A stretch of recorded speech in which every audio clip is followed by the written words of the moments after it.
There are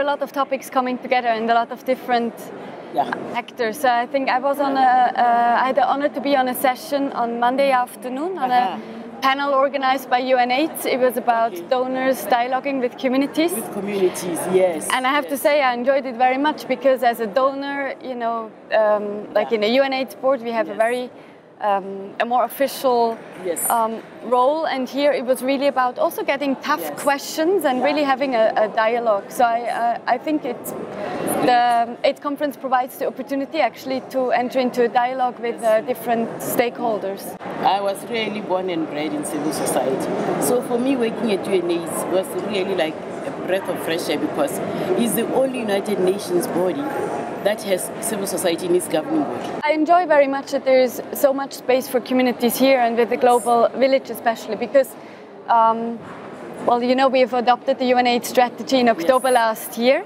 In 1990. Now we just come from New York where we have met last time, from the high-level meeting on HIV/AIDS where we have adopted a political declaration.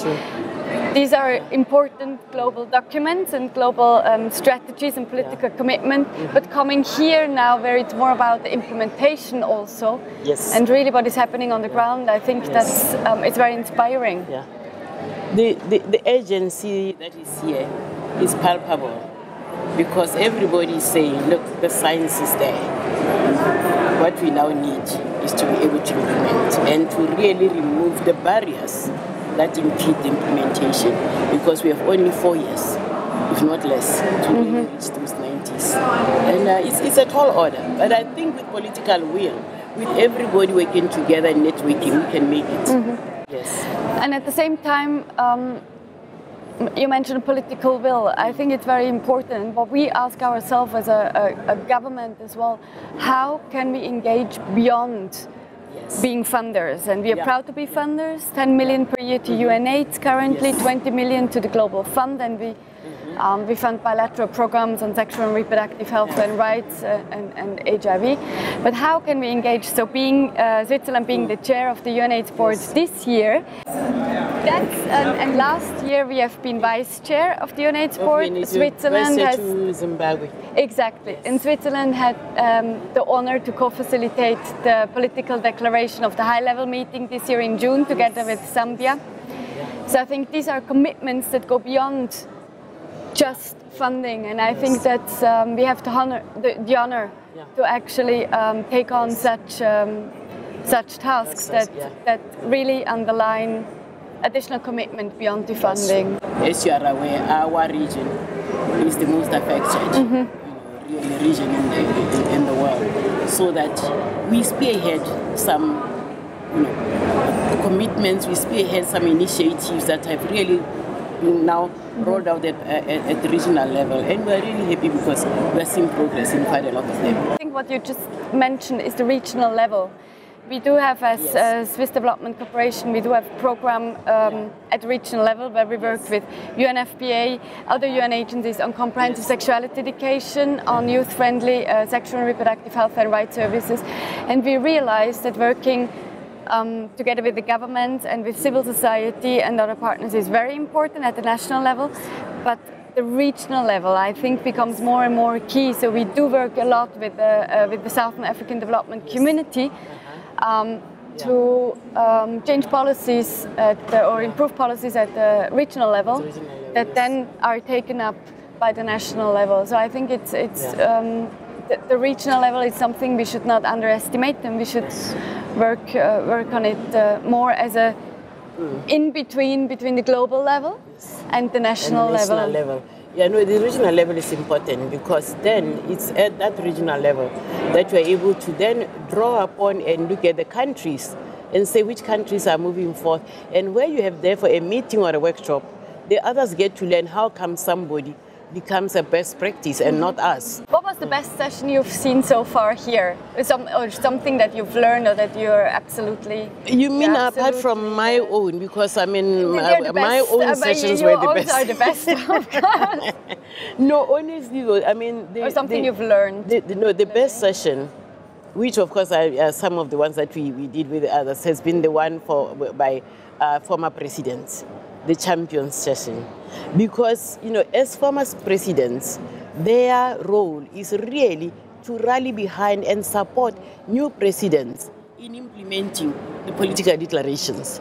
And therefore, and they were saying to us, look, at our age now, we can say anything we want. So just send us to the countries where you have challenges, and we'll be able to see what we do with the presidents. So, you know, that had participation. We had like 5 champions here.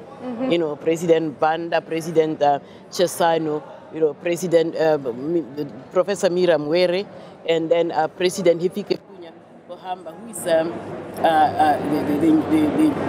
a new champion. And we just felt like this is really what we need. And the great part was, it became a best practice in that they were actually presenting with the private sector. Interesting. We have made a partnership between them and the private sector. That is saying we are going to look into 3 issues. 1, women and girls. 2, human rights of key populations and everybody else. And then lastly, local production of commodities and, you know, supplies and drugs. So because of their stature, I'm seeing that the private sector really gets excited when they're there, and they were able to show them what they're doing, local production. I'm very amazed by the young people's movement. Yes. They're there, they speak up, they know about their issues, they're there to say what they need. So I'm really impressed by that. And I was at one session I very much liked. It was about HIV/AIDS and non-communicable diseases. Okay. And what I quite liked about it was the opening up from an HIV/AIDS perspective to looking beyond just HIV/AIDS as a silo, but really to see how can we open up in terms of services, linking services, what can we learn from the HIV/AIDS response to manage chronic diseases. And so I thought this was something extremely interesting, and I'm looking forward to go to some more sessions and getting inspired. Yes, true. But you know, you mentioned not just HIV and AIDS. You know, now the concept of taking AIDS out of isolation is well articulated in this conference. This morning, 7 a.m., I was speaking in a session that was moderated by Princess Mabel van Oranje of the Netherlands, and it was on girls, not brides.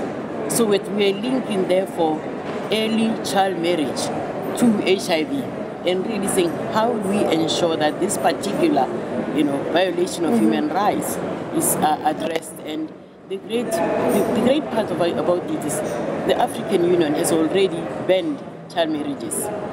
At global level, part of the SDG 3 and 5 has been to adopt that we should have no more child marriages. But the thing is, a declaration has to be implemented. The implementation needs to follow. Right. How we then go forth in the various countries.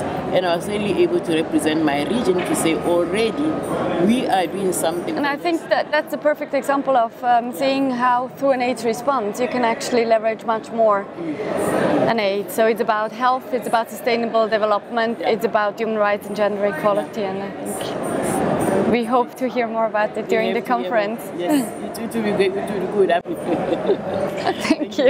Thank you very much, Sheila.